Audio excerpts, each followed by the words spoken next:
दोस्तों, फजर की नमाज अदा करने वालों के लिए हमारे नबी पाक सल्लल्लाहु अलैहि वसल्लम ने 5 बशारतें फरमाई हैं। पहली बशारत क्या है?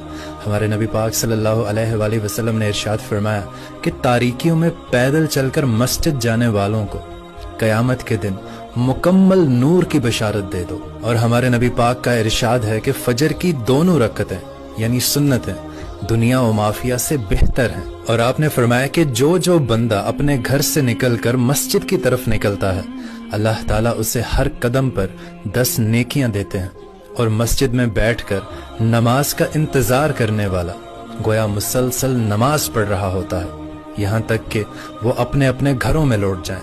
और आप सल्लल्लाहु अलैहि वसल्लम ने इरशाद फरमाया कि वो शख्स हरगिज़ जहन्नुम में नहीं जाएगा जो तुलूए आफताब से पहले और गुरूबे आफताब से पहले नमाज पढ़े, यानी फजर और असर की नमाज।